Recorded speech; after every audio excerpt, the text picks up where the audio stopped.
aware of Collings because I'm from Austin, and obviously they're built there.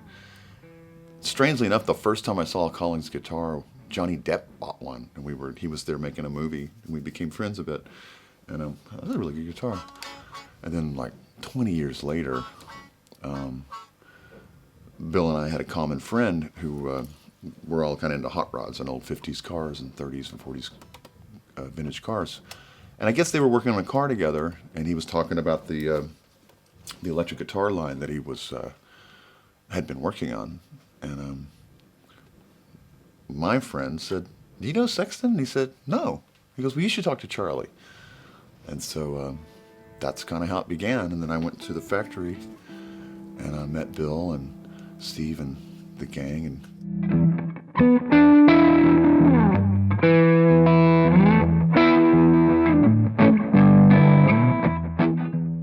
And Bill was really cool and sort of organic about it, which was wonderful. He said, "Well, first we just got to find something that you like, you know." And so I was like, I like that hollow body, that semi-hollow body. But let's hot rod it up a little bit, maybe, or the opposite, rat rod it up a little bit. And so we were talking about it, and as I went around walked through the factory, they were making some ukuleles with this finish, which is a mahogany, then stained black, and then they put the filler in it and sand it down. And it gives you what they call Doghair, which, is kind of reminiscent of my hair, too. So, at this stage, this is the third one made. The first two were Doghair finish, like this, front, back, and sides.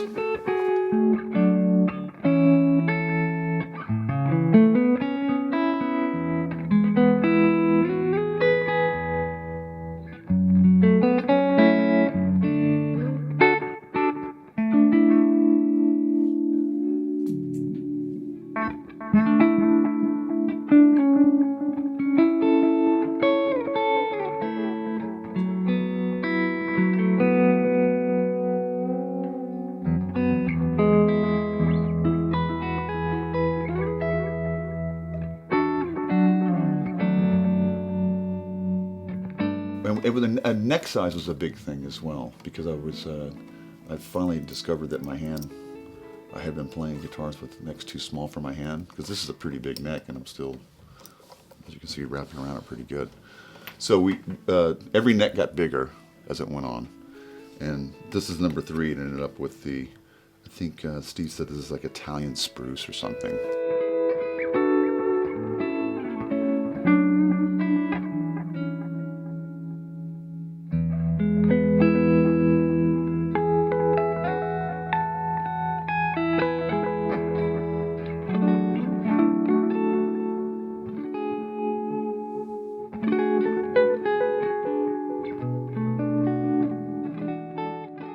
It's semi-hollow, which obviously means there's a block in the middle.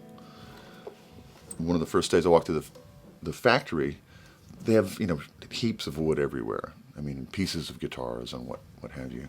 And on one shelf, I saw this piece of wood that kind of looked like a valve cover on an old hot rod, because it's beveled, tapered at the ends, thinned out, much like a really cool Offenhauser. I go, "Wow, what's that?" And actually Steve goes, "Well, that's actually the block inside." So even what's inside of the guitars is as beautiful as anything on the outside, and it's there for a reason, and that's just the way Bill is. I mean, he's just down to all the little details of it.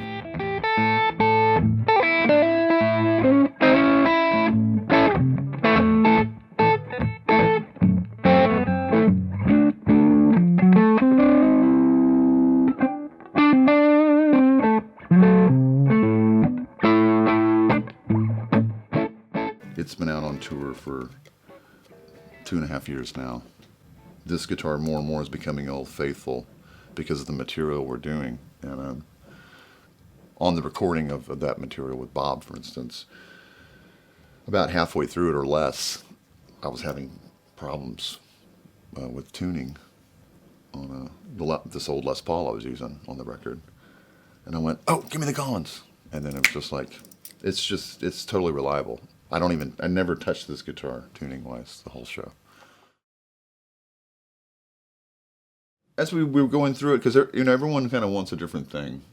Well, that's not completely true, but different guitars' aesthetics are different, and amps, guitars, all that. I'm kind of more like, to make a example, maybe more like a steel guitar player would be, where I want to have the real dynamic range to be super clean, or get a little more gainy or distorto, or whatever you want to call it. And that led to these pickups, because really what it came down to is I always had historically played like Stratocasters and Telecasters growing up. Never owned a Les Paul until recently. And honestly, part of that had to do with once I heard what a PAF was, the legendary PAF humbucker sound was about. Once I finally heard it, I was like, oh, that's what that is. It isn't a 70s, just sort of one sound rock machine, so to speak. And thankfully, I had a good example to base that on, and that was Mr. Mark Knopfler, or Knopfler as we call him. He has a beautiful old Les Paul, a 58 or 59. And we were on tour together, so I could hear it every night, on stage. I go watch his set. And so that led us partially to this, because this guitar is loaded with ThroBak pickups. And legend has it that the gentleman that makes them actually went to Kalamazoo and bought one of the original pickup winding machines. So anyway, the ThroBaks have been great. And there's a lot of variation you can get. They'll clean up real good, and even the tone.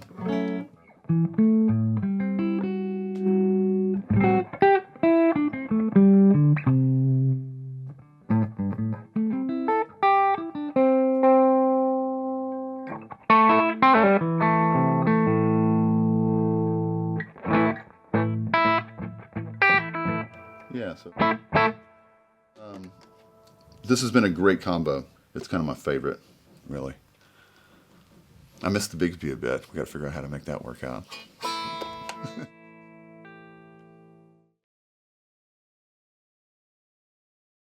I've actually been going down in string gauge a little bit.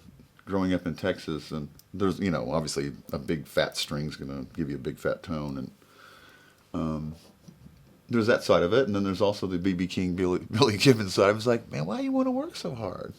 So I'm not down to 8s or anything, but I've definitely gone down a little bit, and that's just basically to be able to do more things. So these guitars, they come with Diodario. I use GHS boomers. So these are like basically 10 52s. So kind of 10 gauge on top, a little bit heavier on the low end.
The world's made of stuff that's okay, just fine.